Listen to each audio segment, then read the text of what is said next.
Forget everything you thought you knew about history. Because what if the real story, the wildest, darkest truths, has been locked away for centuries?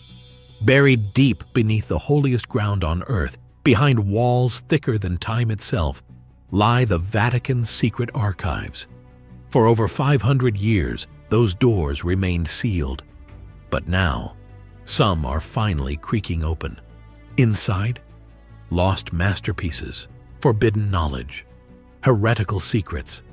These files reveal how religious power was enforced, how dissent was silenced, and how truth was rewritten.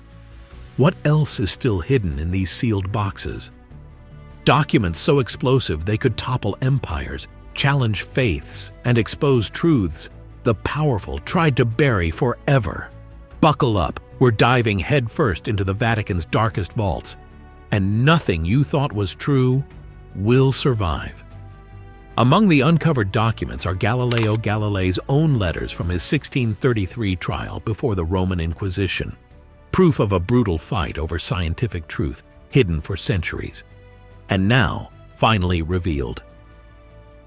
The Galileo Gambit, Science on Trial. They told him to recant or rot. In 1633, Galileo Galilei stood before the Roman Inquisition, not as a criminal, but as a scientist. His crime? Daring to say what his telescope had shown him, that the Earth moves around the sun. We've heard the story. But what we hadn't seen until now were Galileo's own words from inside that trial. His personal letters, locked away for centuries, have finally surfaced. And these aren't dry reports. They're raw, desperate, written by a man caught in the crosshairs of history, a man trying to hold on to truth while absolute power tried to crush it. In one, he pleads, "I do not invent what I see through the glass. I only report it." In another, more shaken, he writes of whispered threats. "They say I will die as a warning, if I do not kneel." This is no philosophical debate. This is war.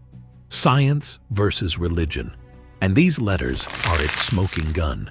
Galileo begged for mercy, but truth had no place in a world ruled by fear. His telescope? Seized. His theories? Condemned. His books? Blacklisted. And finally, he was forced to kneel and deny his own discovery. They made him say the earth stood still, but before he died, he left behind a whisper, a quiet act of rebellion that still shakes the foundations of power. A lost masterpiece, hidden in the Vatican's Room of Tears. Next, pure accidental insanity. Hidden inside the Vatican, behind a locked door few even know exists, is a room built for one thing: total emotional collapse. It's called the Room of Tears, a private chamber where newly elected popes are led immediately after election. It's here they put on the papal robes for the first time, alone. With the crushing weight of power, often overwhelmed by the unbearable reality sinking in. For centuries, this room remained closed to nearly everyone, unseen, quiet, sacred. Then, in 2022, during routine restoration, Vatican conservators made a discovery no one expected. As layers of soot, dust, and candle smoke were carefully removed from the centuries-old walls, colors began to emerge, faces appeared, full, vivid frescoes revealed themselves. Lost for nearly 500 years, these breathtaking Renaissance paintings had been completely undocumented. No inventories, no records, no signatures. Experts see unmistakable echoes of Raphael's style, the same genius behind the Raphael rooms just steps away. Others suggest a forgotten Vatican painter, erased by time. One restorer described the moment like this: like hearing a whisper from the Renaissance, suddenly breaking through centuries of silence. The Vatican's walls had quietly bled hidden art beneath layers of holy dust. And now, scholars face a haunting question. If a masterpiece could remain undiscovered for 5 centuries, what else is still hidden inside the Vatican? Michelangelo's Panic Room and the Forbidden Sketches. 1530. Florence is collapsing. The Medici are back in power, and Michelangelo has just committed treason by siding with the Republic. The punishment? Likely execution. So, he vanishes. Not to another city, but into the bowels of a church. Beneath the Medici chapel, inside a tiny stone room, no windows, no doors, Michelangelo hides, alone, underground. For months, no one sees him. And while the city above burns with revenge, he draws. Every inch of wall becomes his outlet. Raw charcoal, violent strokes, no planning, no polish. Just the scrambled mind of a genius on the run. He sketches anatomical studies, early concepts for the Medici tombs, night, day, even figures that echo the Sistine Chapel. But these aren't masterpieces. They're mind fragments, paranoia in pigment, genius in freefall. Then, silence. The chamber is sealed, forgotten, swallowed by time. Until 1975, when a museum director poking through the basilica floor finds something odd. A trap door. Behind it, the room, untouched, undisturbed, still covered in Michelangelo's final, frantic sketches. A secret vault of panic, pain, and brilliance. Today it's off limits to the public, preserved exactly as he left it. Not a museum, but a Renaissance panic room. A prison, a sketchbook of survival. Michelangelo thought he'd die in there. Instead, he left behind one of the most haunting time capsules in art history. The Dead City. Beneath St. Peter's, the necropolis. Beneath St. Peter's Basilica, the largest church in the world, lies something far older. A Roman necropolis. A city of the dead. It was uncovered in the 1940s during excavations ordered by Pope Pius XII. Workers expanding the Vatican grottos stumbled upon ancient walls and realized they had hit something massive. Buried beneath centuries of stone was a 1st to 4th century AD cemetery.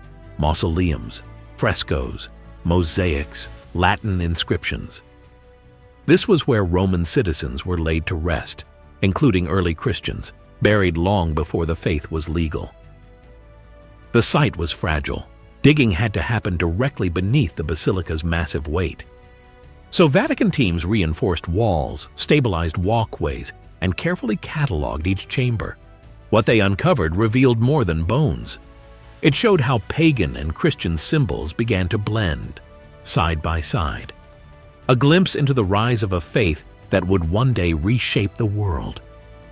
Today, the necropolis remains one of the Vatican's most restricted areas. A silent city beneath a sacred one, where the dead of ancient Rome still rest beneath the altar of Christianity's most iconic church. The Inquisition Files and the Shroud. Enigma. Inside the Vatican's most secure vaults lie documents that could rewrite history. Secret papal decrees, ruthless diplomatic betrayals, whispers of power cloaked in secrecy. The crown jewel of darkness, the Inquisition Archives. Thousands of pages, interrogation manuals, trial verdicts on heretics, confidential letters between inquisitors and the Pope. These files reveal the brutal methods used to enforce religious authority, suppress dissent, and control power. And then there's the Vatican's controversial role during World War II. Though officially neutral, evidence suggests secret diplomatic ties with Nazi Germany, whispers of covert influence, protection of certain figures, moral ambiguity hidden behind silence, still sealed, still off limits. And of course, the Shroud of Turin, a cloth bearing the faint image of a crucified man, authentic burial cloth of Jesus or a medieval hoax. The 1988 carbon dating claimed it was medieval, but critics say the tested area was contaminated. Is this amazing relic, At bottom, it's a piece of cloth. It shows a very faint sort of image of a crucified man. And the crucified man calls us to remember Jesus' death and resurrection. New theories suggest microbial action, chemical reactions, even unknown energy phenomena may have created the image. The Vatican guards the research, and the mystery deepens. The final whisper. What connects all these stories is not just secrecy, but power. Power to shape belief, control narrative, and decide which truths survive. Think of it: hidden frescoes in silent papal chambers, frantic sketches from a genius on the run, an ancient city buried beneath the world's holiest site, trial records that expose history's darkest turns, and vaults still locked. So, what else lies waiting to surface? A lost gospel, evidence of miracles, or cover-ups too explosive to reveal? If your mind's racing, smash that like button. Tell us in the comments, what Vatican mystery should we uncover next? Subscribe and hit the bell. History was wild. We've got the receipts, people. Oh yeah. The past must be crazy.